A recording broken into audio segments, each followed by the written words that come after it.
Russia Ukraine యుద్ధానికి 1000 రోజులు పూర్తి.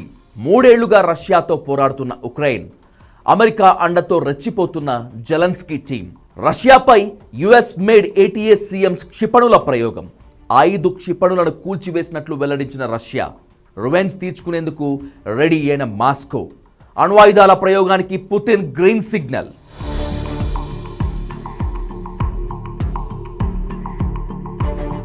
మూడవ ప్రపంచ యుద్ధం ముంచుకొస్తోందా?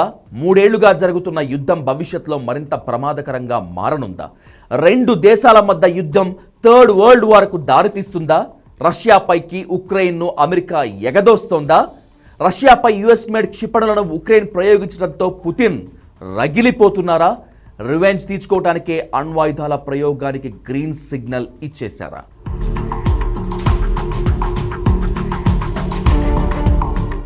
పశ్చిమాసియా అట్టుడుకుతోంది. ఏడాదికి పైగా ఇజ్రాయెల్ హమాస్ వార్ జరుగుతోంది. యుద్ధంలోకి తొలుత లెబనాన్, ఆ తర్వాత ఇరాన్ ఎంటర్ అయ్యాయి. ఇజ్రాయెల్, దాని శత్రు దేశాల మధ్య ఉద్రిక్తతలు కంటిన్యూ అవుతూనే ఉన్నాయి. నిత్యం బాంబు శబ్దాలు వినిపిస్తూనే ఉన్నాయి. మరోవైపు రష్యా ఉక్రెయిన్ యుద్ధం అంతకంతకు తీవ్రమవుతోంది. ఈ 2 దేశాల మధ్య వార్కు 1000 రోజులు పూర్తయ్యాయి. ఉక్రెయిన్తో యుద్ధంలో వేలాది ఉత్తర కొరియా సైనికులను రష్యా రంగంలోకి దింపింది.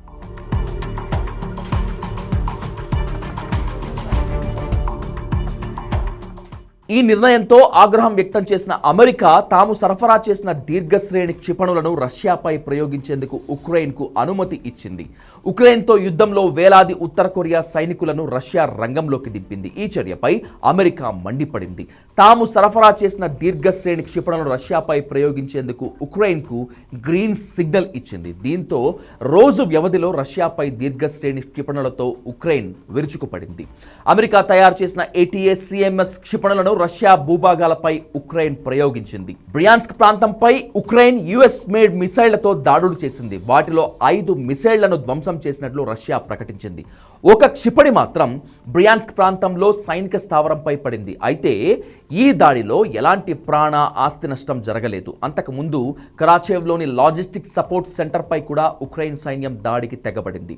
అమెరికా నిర్ణయం 3వ ప్రపంచ యుద్ధం వైపు నెడుతుందని రష్యా ఇప్పటికే హెచ్చరికలు జారీ చేసింది. అమెరికా నిర్ణయంతో గుర్రుగా ఉన్న రష్యా సంచలన నిర్ణయం తీసుకుంది. అణ్వాయుధ ప్రయోగ నిబంధనలను మరింత సరళతరం చేశారు. సవరించిన కొత్త అణు సిద్ధాంతాలకు రష్యా అధ్యక్షుడు పుతిన్ ఆమోదం కూడా తెలిపారు. అణ్వాయుధాలు కలిగి ఉన్న దేశం సాయంతో ఏ దేశమైనా తమపై దాడి చేస్తే దాన్ని సంయుక్త దాడిగానే పరిగణిస్తామని రష్యా స్పష్టం చేసింది. నాటో, అమెరికా, ఐరోపా దేశాలు నేరుగా యుద్ధంలో పాల్గొన్నట్లే భావిస్తామని పుతిన్ ఇంతకు ముందే హెచ్చరించారు. దీంతో పుతిన్ దూకుడు పెంచారు. మెతక వైఖరితో ఉంటే దెబ్బతింటామనే ఉద్దేశంతో అణ్వాయుధాల ప్రయోగానికి సై అన్నారు.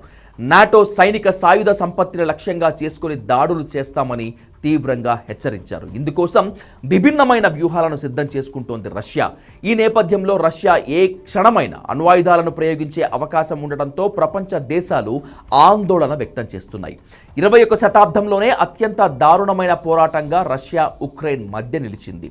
2వ ప్రపంచ యుద్ధం తర్వాత ఐరోపాలో చోటు చేసుకున్న అత్యంత భీకరమైన యుద్ధం కూడా ఇదే. 2022 ఫిబ్రవరి 24న యుక్రెయిన్పై మాస్కో దళాలు చేపట్టిన సైనిక చర్య ఆ దేశంలో భారీ వినాశనానికి దారితీసింది. పరస్పర దాడులతో అనేక మంది ప్రాణాలు కోల్పోయారు. లక్షలాది మంది గాయపడ్డారు. ఉక్రెయిన్లో ఎన్నో నగరాలు ధ్వంసమయ్యాయి. అనేక గ్రామాలు తుడిచిపెట్టుకుపోయాయి. 2.5 ఏళ్లకు పైగా సాగుతున్న ఈ యుద్ధం ఊహకందని విషాదాన్ని మిగిల్చింది.